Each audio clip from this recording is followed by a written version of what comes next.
Hey everybody, today we'll be going over the parts for and building a new PC. Welcome to the middle of nowhere.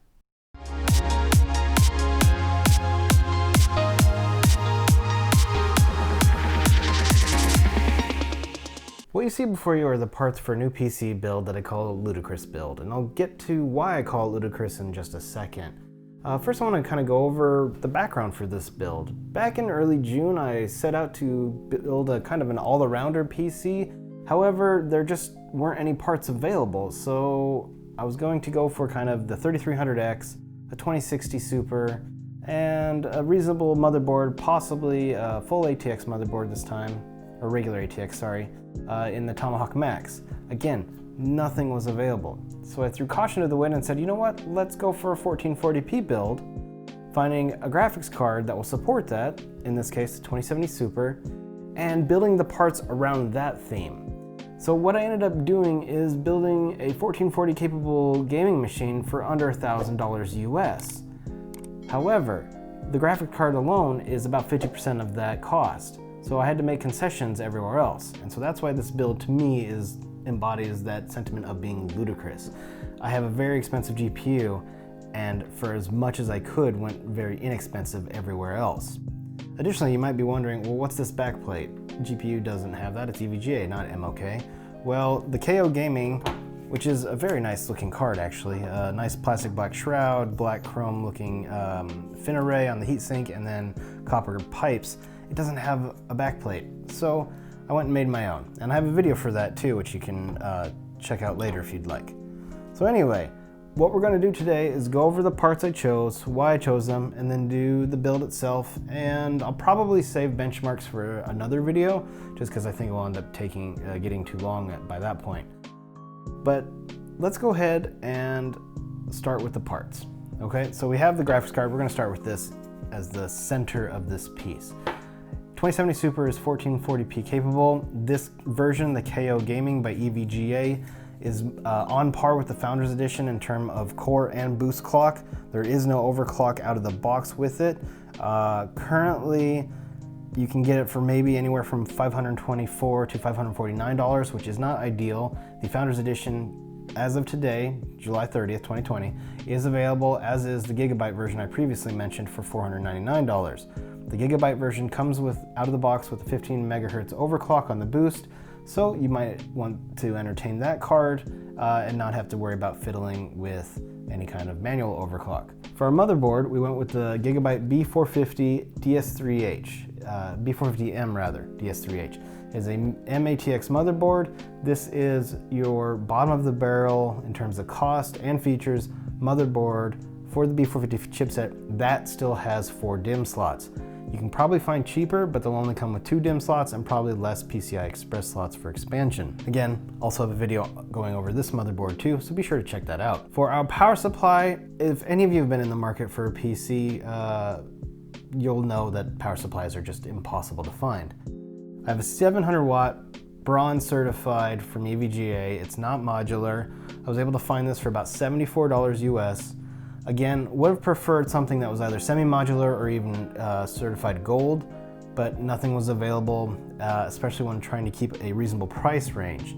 Now you can find some power supplies that are A+ bronze in the 600 to 650 watt range for about 15 bucks less. And I'd argue that you'd be fine with that wattage. I don't think you need to really go over 600 with this build right here. Next, we'll come to the brains of the build, which is our CPU. I have a Ryzen 5 1600AF CPU here. Unfortunately, I missed the boat when it came to buying the CPU at $85. However, I was able to find it in stock for $104, making a 6-core 12-thread processor at that price very appealing. Keep in mind the 1600AF is more or less a lower clocked 2600. So when you're looking at CPUs, keep that kind of price range in your head. Currently right now, and you know we're in the upside down, the 2600 is actually priced less than any available 1600AF. So I'd recommend that over the 1600AF, and even above that, I would recommend the 3300X if you can find it. Again, at $156, give or take, you can actually find a 3600, and being that it's a Ryzen 2 CPU, it has the most current features available. And so if you can afford it, or you can wait a couple of weeks and save up for it, I recommend going with the 3600. However, if you don't need those extra cores and threads, and again you can find it, the 3300X has been known to be able to perform on par or even better in some cases than the 1600 AF here, even though it has, again, 2 less cores and 4 less threads. For RAM, I went with the XPG Spectre RGB kit. This was on sale, so it was kind of an impulse buy for me. I'd honestly, for this build, recommend non-RGB RAM because there comes a little price jump with RGB, usually anywhere from $15 to $25.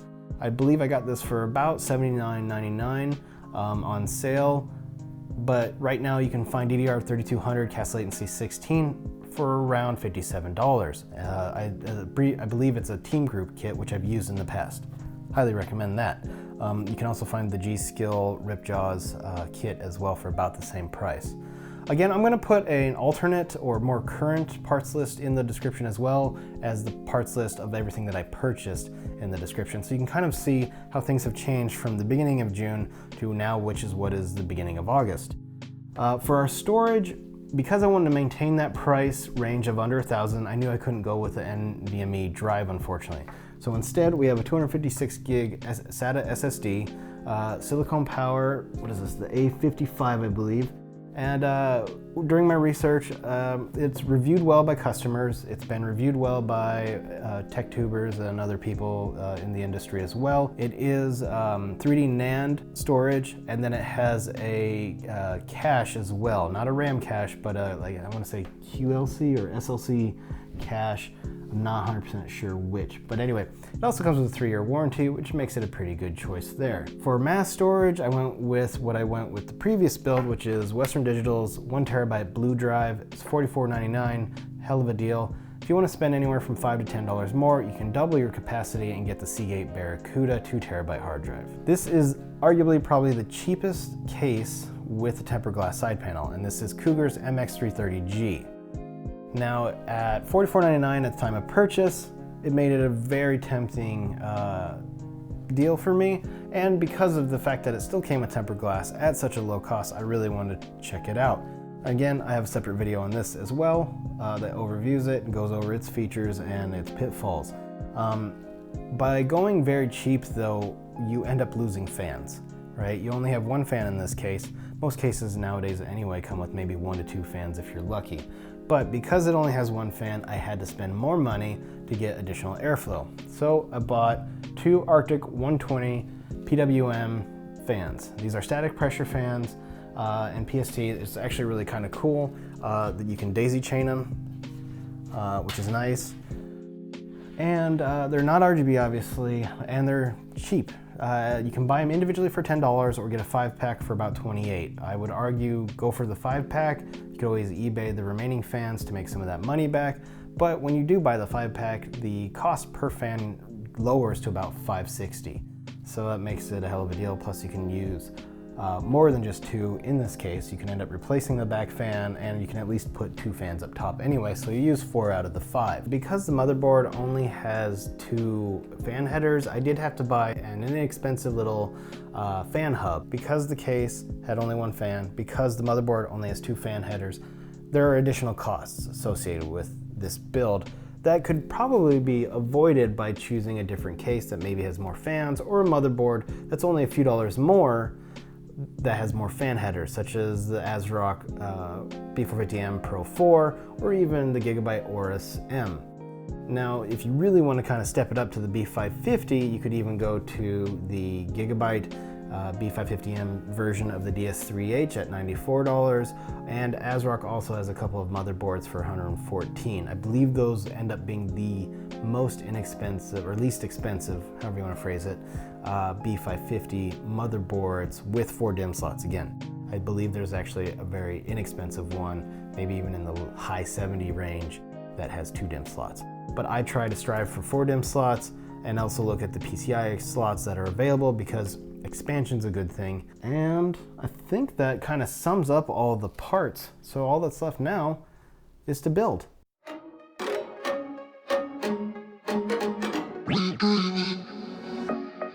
I've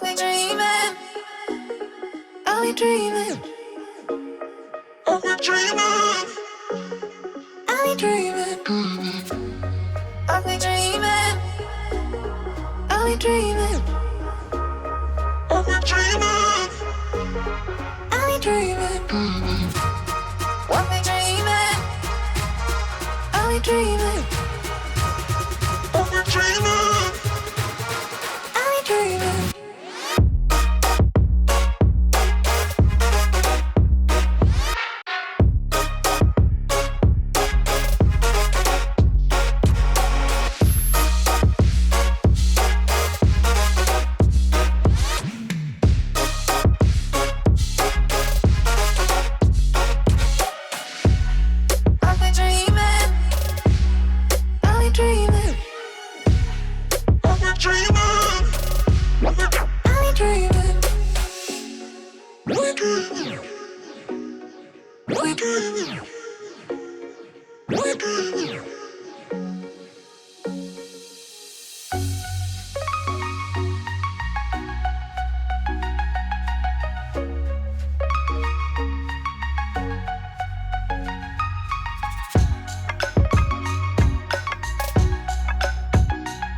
Are we dreaming? Are we dreaming?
Are we dreaming?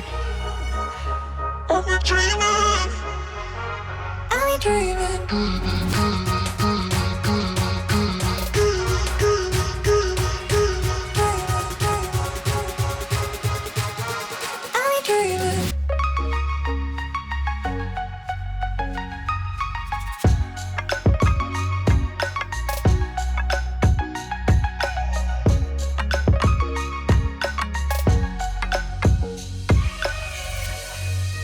Dreaming? Are we dreaming? Are we dreaming? Are we dreaming? Are we dreaming?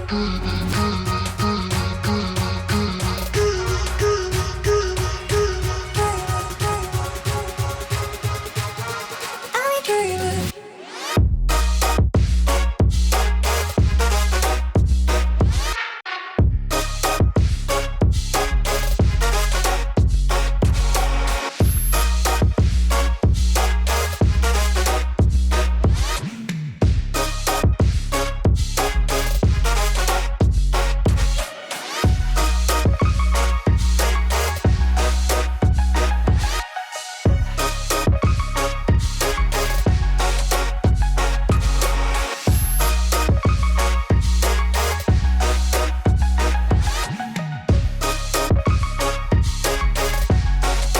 dreaming?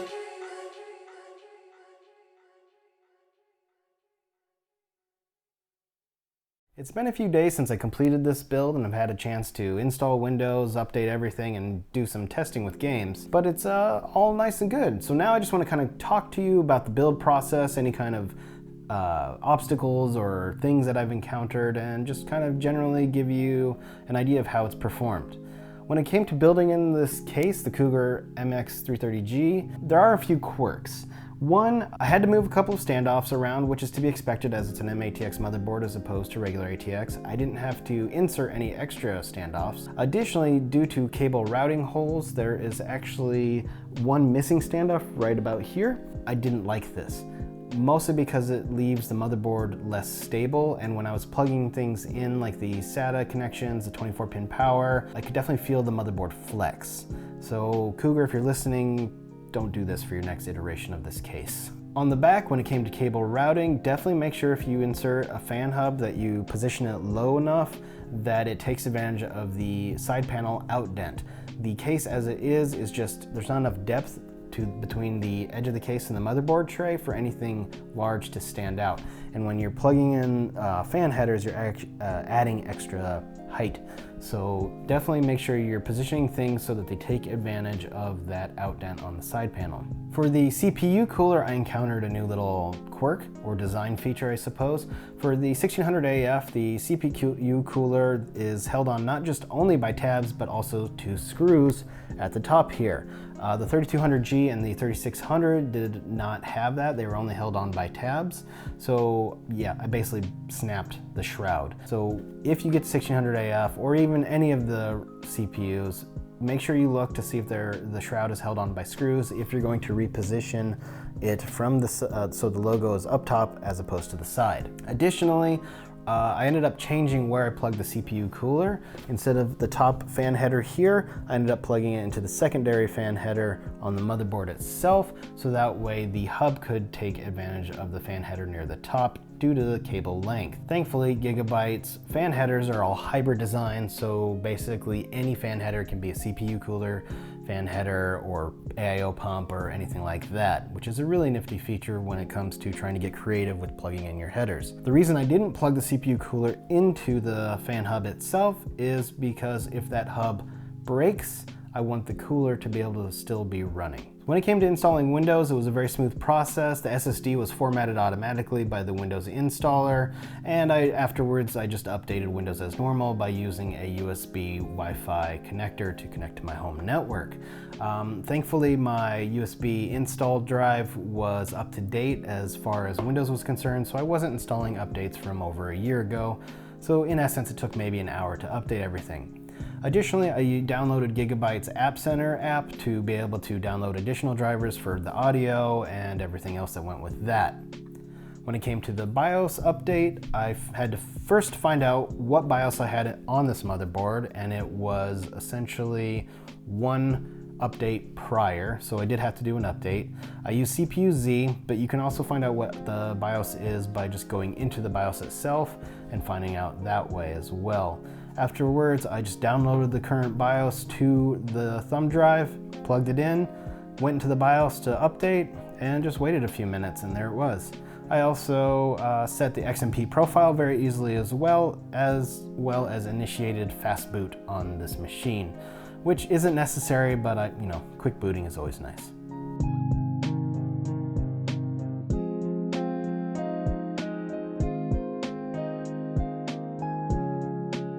This system has performed admirably during my use of it as well. It had no problem reaching its 3.6 GHz boost during gaming sessions, and when I tested using concurrent Cinebench tests, it varied around 3.25 to 3.45 GHz and never reached above 70 degrees. During gaming, the GPU hovered around 69 degrees, rarely going into the 70s, and for the most part, the CPU stayed in the 60s. 60 degrees even, to be more precise. It would hit around the 64 degree mark every now and then, but as I lowered the settings of the games, the temperatures actually decreased, which makes sense because it's not being taxed as much. The system overall, when it comes to fan noise, is okay.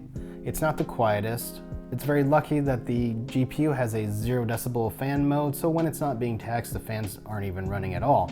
However, during my game sessions, the machine definitely became loud, not a wind tunnel, but loud enough to notice.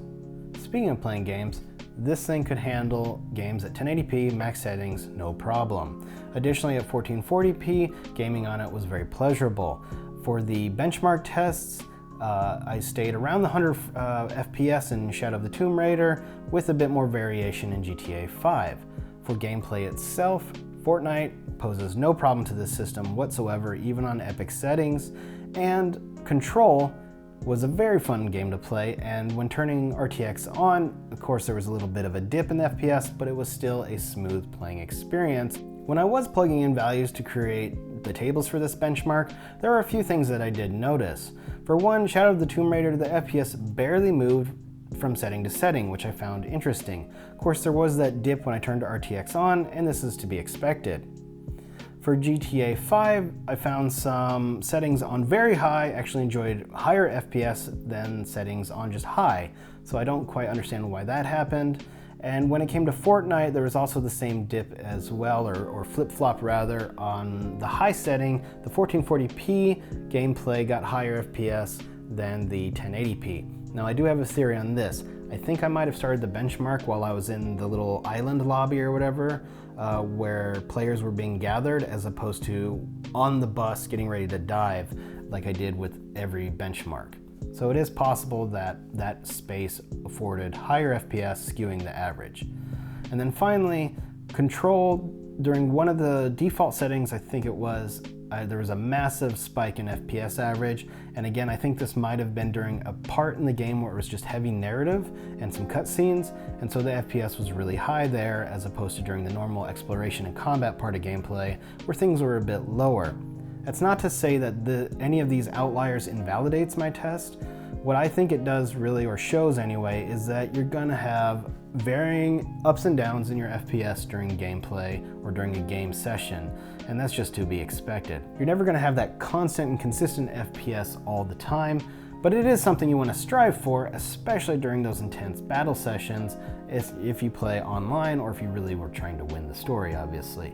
So take it with a grain of salt. I do have a theory though that I'm leaving a lot of FPS on the table by going with the 1600 AF due to its lower clock speed. I think that if I go for a 2600, which has a 200 megahertz core and boost speed, or even that 3300X, even though it lacks a couple of cores and threads, but it's higher clock speed, that I could squeeze even more performance for this. There's definitely no bottleneck, and the system as it stands performs really well. To sum it all up, if you're on a tight budget and you need to squeeze as much performance for the money you have out of your next PC build, this is a route you can definitely take. Of course, there are tweaks you can make to get even more performance for your money, and I've left an alternate parts list in the description below. But as it stands, the Ludicrous PC build performs admirably, looks good doing it if I do say so myself, and doesn't break the bank. And that's all I have to say about that. Thanks for watching, everybody. If you liked the video and it gave you some ideas for your next PC build, hit that like button. Share any questions or comments you have down below. Show your support for the channel by clicking subscribe, and don't forget to turn on notifications so you don't miss out on any future content. I'm Seth, and I'll see you next time in the middle of nowhere.